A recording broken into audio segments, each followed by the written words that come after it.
At its core, a card trick is simply just finding somebody's card. Well, most of them. Obviously, there's a few exceptions to that rule, but for the most part, it's normally just a pick a card and I find it type of effect. And normally, the finding part of this effect is not so entertaining. Somebody selects a card, they put it back in the deck, and you pull it out, and you found it. Not a great effect. I think we can do better. And I think today's video, I'm going to teach you a great example of this, how we can turn just a finding of somebody's card to a magical effect. The great thing about this effect is that it's very, very simple to do, pretty much self-working, and it can be done with a borrowed shuffled deck. Let's get into it. Alright, so let's first take a look at what this effect looks like for your audience, and afterwards we'll teach you exactly how it's done here, okay? So they really can shuffle as much as they want to, and when you take it back, you say, look, we'll try to do something a little bit different here. What I'll do is throw down cards like this, and sometime when I'm doing this, you can just say stop anytime that you want to. It's completely up to you. And this is true, okay? So they can say stop anytime they want. As you do this, let's just say they stop maybe right here. They remember that card. Now it gets it back, lost somewhere in the middle of the deck somewhere, and then they can themselves square it up like this, and maybe they can even give the deck a few cuts like so. Now obviously when you cut the deck, the order of the cards changes a little bit, so there's no way anybody could know now exactly where that card is. So let me see if I can use my intuition powers here, maybe on here. Let's see, no, let's see. Let's try this. Let me just try to get a sense of where your card might be. I'll tell you what, to really help me out here, really focus on your card and place your hand right on top of my hand like this, and really try to send me your card through your head, okay? So don't say it out loud, just through your head only. Let's see, okay, I think I've got it. Let me just try this. Let me just try this here.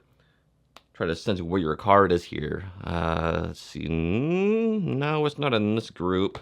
Let's see. No, not in that group. I think I'm getting closer. Ooh, it's in this group here. I'm certain it's in this group. Let me just make sure. Focus on your card. Yes, it's in this group. And I think it's exactly 7 cards away. Let's check. That's 1, 2, 3, 4, 5, 6, 7. Let me just double check here for these. Yep, that's definitely it right here. What was your card? The 4 of Hearts? I knew it'd be 7 cards away from there. Okay, so this is nothing more than a distant key card using a crimp. Okay, so you can do this completely impromptu with a borrowed shuffled deck. And if you don't want to use a borrowed deck, you can just simply make a breather crimp on your own before the trick happens. But if you happen to be in a situation where you don't have the opportunity to make a breather crimp, what you can do is use Martin Nash's Infinity Crimp, which is this. The Infinity Crimp is simply getting pretty much a breather crimp on the bottom of the deck on the fly, impromptu and secretly, okay? So what's going to happen here is you want to get a break above the bottom card like this. You want to get a thumb break above that bottom card, like just like this. Now what happens here is as you're talking about the trick and talking about, you know, the effect or whatever, you're simply going to just move the deck back a little bit, almost sort of to like a cop position, right? And then move the deck forward.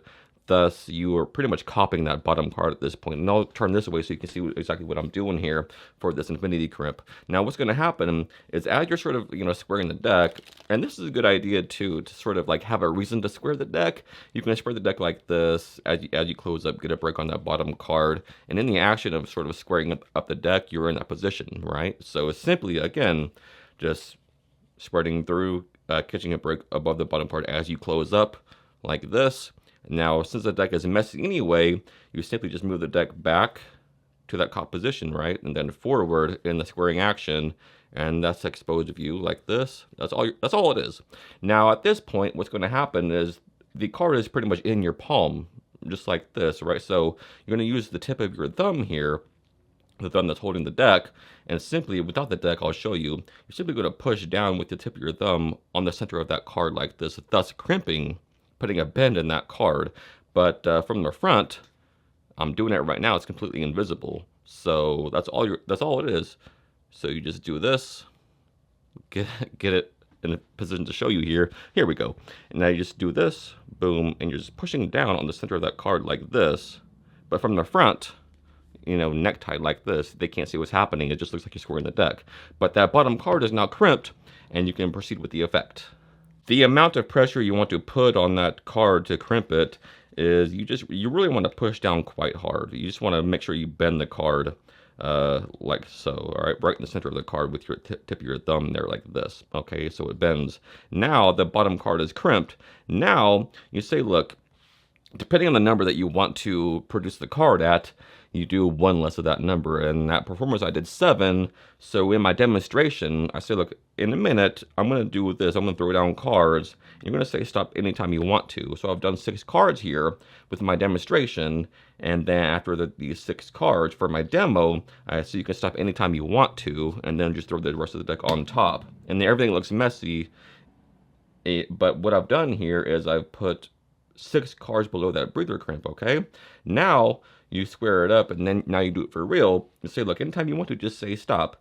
Now once they do, you're going to simply show them the top card here and like this. Now just put it back on top like this and spread over a few more cards, like maybe, I don't know, 6 or 7. Plop these on top and then throw these on top. So now that selection is going to be 7 cards below your breather crimp, okay? So just throw these on top and everything looks messy and looks like there's no way that you could possibly keep control of that card.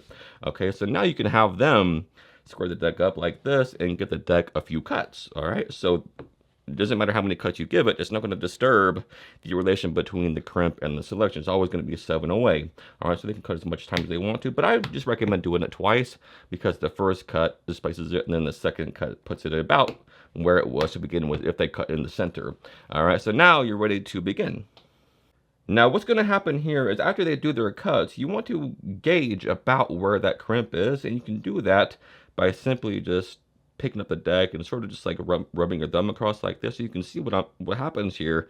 Just by having a light touch on the cards, that crimp sort of separates itself from the deck, and you can see about where it is. And you want that separation to be about the middle of the deck. And so my justification for picking the deck up in the first place is say, I sort of do this, and I say, I'm going to try to gauge about where your card is. And if you you just want to make an adjustment cut and basically put that in the center of the deck. So what I did in that performance is I said, and I noticed it was too close to the top. I was like, let's see, I'm going to try to guess about where your card is. And I just broke some cards off from the bottom like this, put them on the table, and then did sort of this and put them back on top. So I'm not getting anything. Let's try this. And now just have them, for you know, theatrical purposes, have them place their hand on top of yours, and you say, just focus on your card and try to send me your card through your head only. Don't say it out loud, just through your head.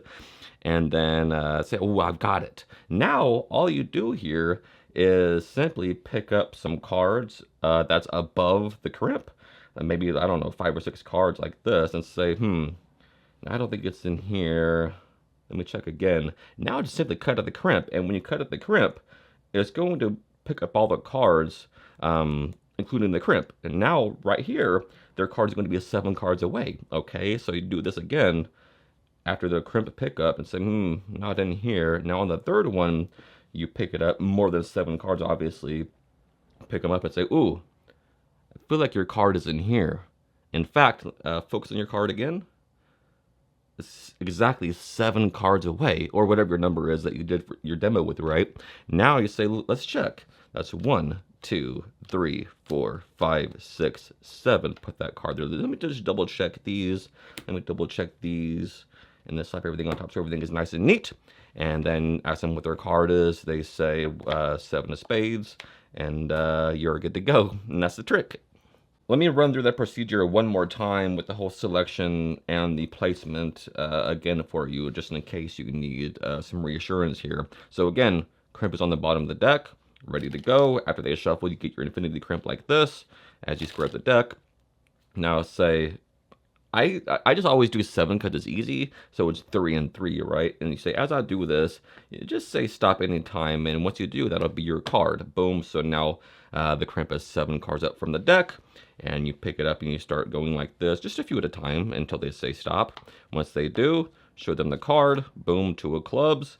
Push over a little bit of cards, maybe 5 or 6, throw them on top of there, and then throw the rest on top, all right? So you're like this. Now square up the deck where they can do it themselves. They give the deck a couple of cuts, like this, all right? Pick up the deck to gauge about where that crimp is. Right now it's too close to the top, so I do an adjustment cut like this, blah, blah, blah, blah, blah, and then just proceed of how I did that trick. No, 7 cards away. 1, 2, 3, 4, 5, 6, 7, and it's such an easy trick. I mean, I just did it in like 5 seconds. It's so easy. But there's a lot of bang for your buck in this trick. I feel like you can really juice and milk this trick up into something impossible and magical. All right, it's all about the effect here is sensing where their card is despite the freedom of having them shuffle the deck, cut the deck, and they stop anywhere. And it's just truly an impossible thing. And it's great reactions. And just try it out.